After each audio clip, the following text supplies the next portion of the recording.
ஒரு ஊரில் 3 அழகான ஆட்டுக்குட்டிய ஒன்றா ஒற்றுமையாக வாழ்ந்துட்டு வந்துச்சுங்க. அது எப்போவுமே ஒற்றுமையாக தான் இருக்கும். ஒரு நாள் அவங்க வசிக்கிற வீட்டுக்கு பக்கத்தில் ஒரு தந்திரமான ஓநாய் ஒன்று குடி வந்துச்சு. என்ன அருமையான வீடு! அதுவும் நம்ம வீட்டுக்கு பக்கத்துலயே நமக்கு தேவையான உணவு இருக்கே. இதை பார்த்து அந்த 3 ஆட்டுக்குட்டிகளும் ரொம்ப பயந்து போயிடுச்சுங்க. அப்ப அதுல இருந்த புத்திசாலியான ஆடு ஒன்று சொன்னுச்சு, இந்த ஓநாய் ரொம்ப தந்திரமானது. இது நம்மளை எப்போ வேணாலும் அடித்து சாப்பிட்லான்னு இங்கே வரும். இந்த வைக்கோல் வீட்டில் அந்த ஓநாய் ஈஸியாக நுழைஞ்சிரும். அதனால இதை விட ரொம்ப ஸ்ட்ராங்காக ஒரு நல்ல வீடாக நம்ம கட்டணும். அந்த 3 ஆடுகளும் ஒன்று சேர்ந்து ஒரு அழகான நல்ல வீட்டை கட்டுச்சுங்க. இப்போ அந்த வீட்டிலேயே அந்த 3 ஆடுகளும் குடியிருந்துச்சுங்க. ஒரு நாள் ஓநாய் பசிக்குதுன்னு உணவு தேடி வழியே அலைஞ்சுக்கிட்டு இருந்துச்சு. ஆனால் அதுக்கு எந்த உணவுமே கிடைக்கல. ரொம்ப நேரம் தேடி பார்த்தும் எந்த உணவுமே கைக்கு சிக்கல. அப்ப அதுக்கு ஒரு யோசனை வந்துச்சு. அட, இத மறந்து போயிட்டேனே. அதான் நம்ம வீட்டுக்கு பக்கத்துலயே 3 ஆடுக இருக்குதுல்லே. 3 அடிச்சு சாப்பிட்டா ஒரு வாரத்துக்கு வச்சு சாப்பிடலாமே.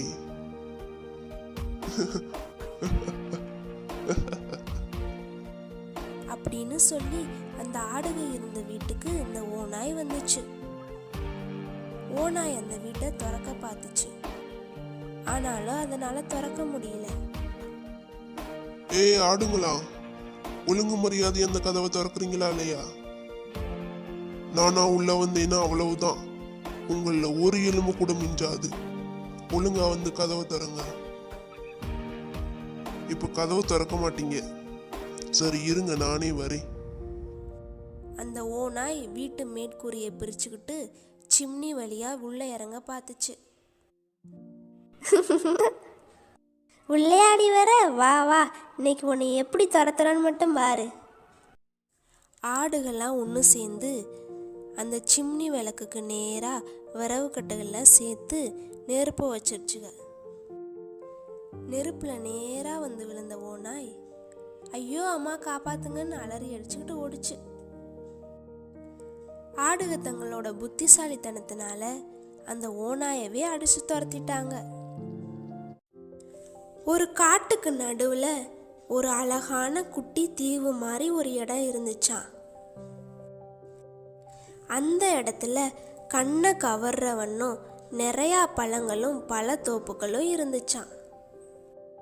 எல்லா விலங்குகளுக்கும் அங்கே போய் அந்த பழங்களை சாப்பிடணுன்னு ரொம்ப ஆசை. ஆனால் அங்கே போக ரொம்ப பயந்துச்சுங்க. ஏன்னா அந்த தீவை சுற்றிலும் இருந்த தண்ணியில் பெரிய பெரிய முதலைகள் இருந்துச்சு. அந்த பழங்களை சாப்பிடணும்னு ஆசைப்பட்டு அந்த தண்ணிக்குள்ளே இறங்குற மற்ற விலங்குகளை இந்த முதலைகள் பிடிச்சி சாப்பிட்றதுங்க. அதனால் எல்லா விலங்குகளும் அந்த பழங்களை ஏக்கத்தோட பார்க்குறதோட சரி, அங்கே போகணும்னு நினைக்காதுங்க.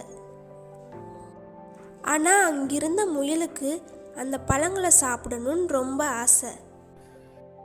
இந்த அழகிய பழங்கள் என் கண்ணை கவர்றவண்ணா இருக்கு. எப்படியாச்சும் நான் அந்த பழங்களை சாப்பிட்டே ஆகணும் அப்படின்னு தீவிர யோசனை பண்ணுச்சு அந்த முயல். அடுத்த நாள் அந்த குளத்துக்கு பக்கத்தில் போய் நின்றுச்சு முயல். எல்லா முதலைகளையும் சத்தம் போட்டு கூப்பிட்டுச்சான். எல்லா முதலைகளும் முயலுக்கு பக்கத்தில் வந்துச்சுங்க. இப்போ முயல் சொன்னுச்சு, என்னை எதுவுமே பண்ண மாட்டீங்கன்னு சத்தியம் பண்ணி கொடுங்க. கவலைப்படாத, நாங்கள் உன்னை எதுவுமே பண்ண மாட்டோம், சொல்லு அப்படின்னு ஒரு முதலை சொன்னுச்சு. அதை கேட்ட முயல், நம்ம காட்டுக்கு ராஜாவா இருக்கிற சிங்கம் ஒரு நாள் எல்லாருக்கும் விருந்து வைக்கிறதா சொல்லியிருக்காரு. அதனால எல்லா விலங்குகள்லையும் எவ்வளோ பேர் இருக்காங்கன்னு என்னை கணக்கு எடுத்துட்டு வர சொன்னாரு. உங்களை எண்ணி அந்த எண்ணிக்கையை நான் ராஜா கிட்ட கொடுத்துருவேன் அப்படின்னு முயல் சொன்னுச்சு. அப்படியா? ஆமாம், எங்களை எப்படி நீ எண்ணுவ? அப்படின்னு முதலை கேட்டுச்சு. அதுவா, நீங்க எல்லாரும் ஒரு முதலைக்கு பின்னாடி ஒரு முதலையா வரிசையா நின்னுங்க. நான் உங்க மேல ஏறி ஒவ்வொரு முதலையா கவுண்ட் பண்றேன். உடனே எல்லா முதலைகளும் ஒன்றுக்கு பின்னாடி ஒன்றா வரிசையாக நின்றுச்சுங்க. முதலையோட வரிசை நீளம் இந்த கரையிலேருந்து அந்த கரை வரைக்கும் இருந்துச்சு. அதை சாதுரியமாக பயன்படுத்தின முயல் ஒவ்வொரு முதலை மேலேயும் ஏறி அந்த தீவை அடைஞ்சது. அன்னைக்கு முழுக்க அந்த தீவுலையே இருந்து எல்லா பழங்களையும் காய்கறிகளையும் நல்லா வயிறு முட்டை சாப்பிட்டுச்சு. எல்லா முதலைகளும் தீவுக்குள்ளே போனவனை இன்னும் ஆளை காணான்னு காத்துக்கிட்டு இருந்துச்சுங்க. ஒரு வழியாக திருப்தியாக சாப்பிட்ட முயல் சரி நம்ம தீவுக்கு போவோன்னு கரைக்கு வந்துச்சு. முயலை பார்த்த மற்ற முதலைகள் கேட்டுச்சு, எங்கே போன இவ்வளோ நேரம்? அதுவா, உங்களை மாதிரி இன்னும் இந்த தீவில் எத்தனை பேர் இருக்காங்கன்னு பார்க்க போனேன். சரி சரி, மற்ற விலங்குகளை என்ன போனனால உங்கள் எண்ணிக்கையில் தப்பு வந்துருச்சு. திரும்ப எல்லாரும் வந்து வரிசையாக நின்னுங்க. நான் திரும்ப உங்களை என்ன போகிறேன். திரும்பவும் எல்லா முதலைகளும் இந்த கரையிலிருந்து அந்த கரை வரைக்கும் வரிசையாக நின்றுச்சுங்க. முயல் அதை பயன்படுத்தி இந்த கரைக்கு வந்துருச்சு. முயல் தன்னோட புத்திசாலித்தனத்தை பயன்படுத்தி தனக்கு பிடிச்ச உணவுகளை ருசியாக திருப்தியாக சாப்பிட்டு வந்துச்சு. நாமும் இது மாதிரியான சூழ்நிலைகளில் நம்ம அறிவை பயன்படுத்தி நம்ம காரியத்தை சாதிச்சுக்கணும். ஒரு அழகான காட்டின் ஓரத்தில் ஒரு நதி ஓடிக்கொண்டிருந்தது. அந்த நதியில் ஒரு வயதான முதலை தன் மனைவியுடன் வசித்து வந்தது. எனக்கு மிகவும் பசிக்கிறது, சாப்பிட ஏதாவது இருக்குமா?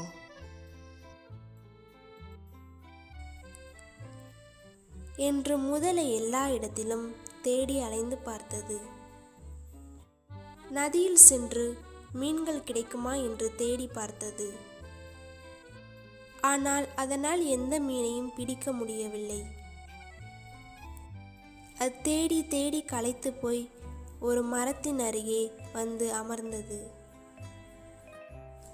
அந்த மரத்தின் மேலே ஒரு குரங்கு அமர்ந்து ஜாமுன் பழங்களை ருசித்து சாப்பிட்டு கொண்டிருந்தது.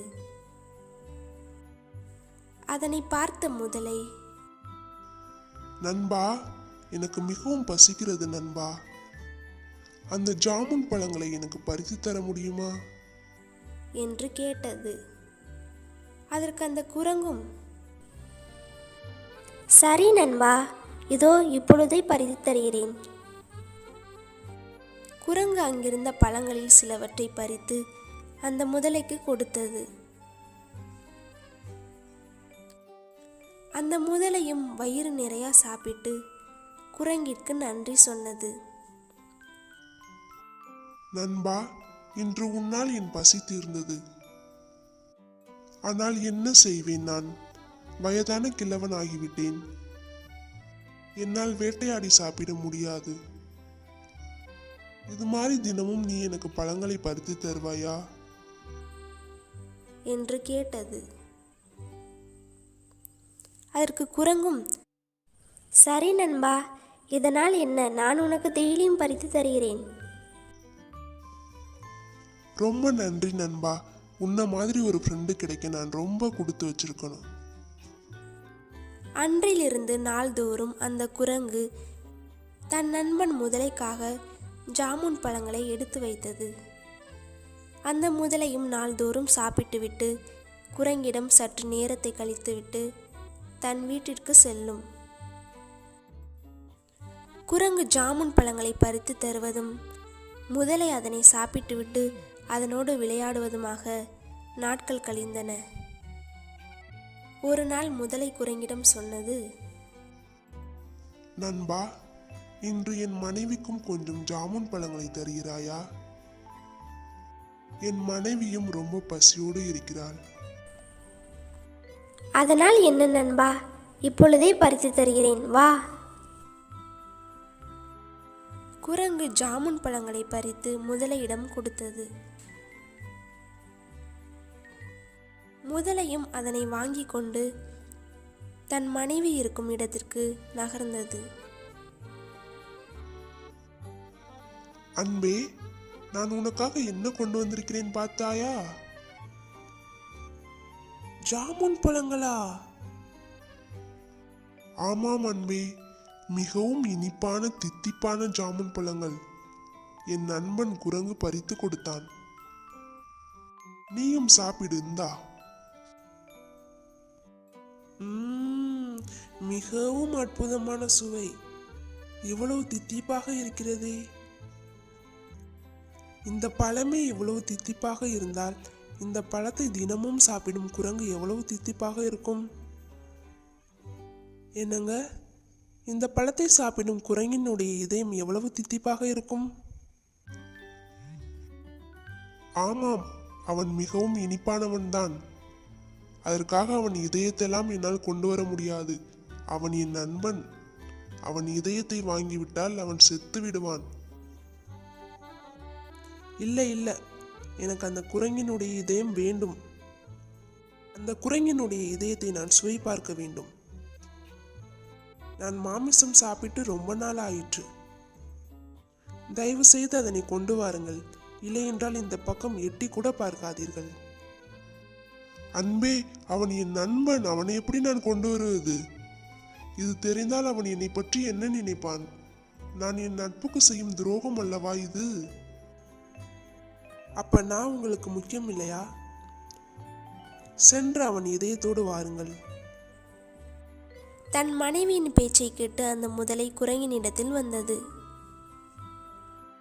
ஐயோ, இதை எப்படி நான் என் நண்பனிடம் கூறுவேன்? நண்பா, சொல்லு நண்பா, இன்னும் ஜாமுன் பழங்கள் வேணுமா? இல்லை நண்பா, என் மனைவிக்கு அந்த ஜாமுன் பழங்களை கொடுத்தேன். அவளும் சாப்பிட்டாள். இவ்வளவு சுவை மிகுந்த பழங்களை கொடுத்த உங்கள் நண்பரை நான் பார்க்க வேண்டும் என்று கேட்கிறாள் நண்பா என்று முதலை தயக்கத்துடன் கூறியது. சரி நண்பா, வா இப்பொழுதே போகலாம். ஐயோ, எவ்வளவு நல்லவனாக இருக்கிறான் என் நண்பன். இவனை திங்க எப்படிதான் அவளுக்கு மனது வந்ததோ தெரியல. நண்பா, என்னை மன்னித்து விடு. என் மனைவி உன் இதயத்தை சாப்பிட வேண்டும் என்று விரும்புகிறாள். அதனை சொன்னால் நீ வரமாட்டாய் என சொல்லவில்லை உன்னிடத்தில். என்னை மன்னித்து விடு நண்பா. நண்பனை போல நடித்து என்னை ஏமாற்றி விட்டான் என குரங்கு வருந்தியது. நண்பா, இது நீ கரையில் இருக்கும்போதே சொல்லியிருக்கலாம் இல்லையா? குரங்கு கூட்டமாகிய நாங்கள் எங்களோட இதயத்தை தனியாக கலட்டி ஒரு இடத்துல மறைச்சி வச்சுருப்போம். திரும்பி என்னை கரைக்கு கூட்டிகிட்டு போ நண்பா. நான் உனக்கு அந்த இதயத்தை எடுத்து தரேன். ஓ, அப்படியா நண்பா? உனக்கு இதுல வருத்தமே இல்லையா? சரி, வா போலாம். கரைக்கு வந்தவுடன் குரங்கு மரத்தில் ஏறி நின்றது. அட முட்டாள் முதலையே, உன் பசியை தீர்த்த என்னையவே நீ ருசி பார்க்குறியா? இனிமே உனக்கு எந்த பழங்களும் கிடையாது. நீ இனிமே வேட்டையாடியே சாப்பிட்டுக்க அப்படின்னு சொல்லிட்டு அந்த இடத்த விட்டே போயிருச்சு. முதலையும் தனக்கு இருந்த ஒரே நல்ல நண்பனை இழந்துட்டோம்னு ரொம்ப வருத்தப்பட்டுச்சு. அது ஒரு கடும் குளிர்கால காலை பொழுது. காடு முழுவதுமே பனி பெய்திருந்தது. எல்லா இடங்களுமே அடர்த்தியான பனியினால் மூடியிருந்தன. வெண்மையாக காட்சியளித்தது அந்த பனி.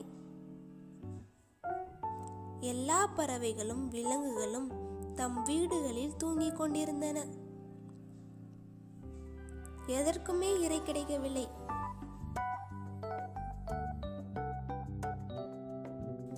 பசியோடு எல்லா விலங்குகளும் தன் வீடுகளில் படுத்திருந்தன. மேலும் வெளியே மிக குளிராக இருந்ததால் அவை உள்ளேயே முடங்கி கிடந்தன. ஆனால் அவற்றுள்ளும் ஒரு பிராணிக்கு தூக்கமே வரவில்லை. அதுதான் ஒரு வெட்டுக்கிளி. அதிகமாக சத்தம் எழுப்பும் பிராணி அது. எல்லா உயிரினங்களுமே தூங்கிக் கொண்டிருந்ததால் அதற்கு பொழுது போகவில்லை. வெளியில் என்ன நடக்கிறது என்பதை பார்க்க வேண்டும் என்று அது ஆசைப்பட்டது. வெளியே வந்தவுடன் காடு முழுவதும் வெண்மையாக இருப்பதை கண்டது. காண்பதற்கு காடு மிக அழகாக இருந்ததால் வெட்டுக்கிளிக்கு பாட வேண்டும் போல் இருந்தது. ஓர் இடத்திலிருந்து மற்றொரு இடத்திற்கு தத்தி தத்தி சென்று ஒரு மரத்தை அடைந்தது. சத்தமாக பாடத் தொடங்கியது.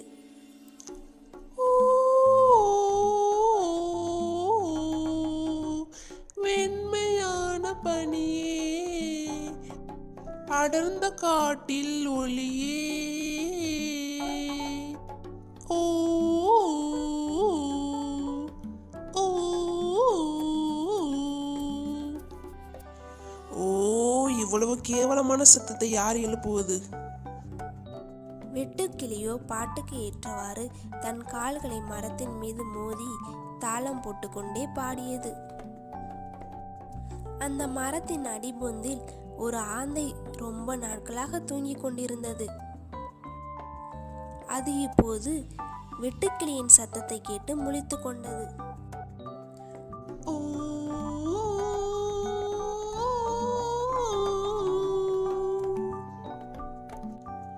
யார் இந்த சத்தமாக பாடும் பிராணி? என் குளிர்கால தூக்கத்துக்கு இடையூறாக இருப்பது யார்? அப்படின்னு கோவத்தோட ஆந்த பொந்துக்குள்ள இருந்து வெளியே வந்துச்சு. பொந்திலிருந்து வெளியே பார்த்த அந்த ஆந்த அந்த மரத்தின் ஒரு கிளையில் அமர்ந்தவாறு வெட்டுக்கிளி ஆனந்தமாக பாடிக்கொண்டிருந்ததை கேட்டது. தன் தூக்கத்திற்கு இடையூறு செய்த வெட்டுக்கிளி மீது ஆந்தைக்கு கடுமையான கோபம் ஏற்பட்டது.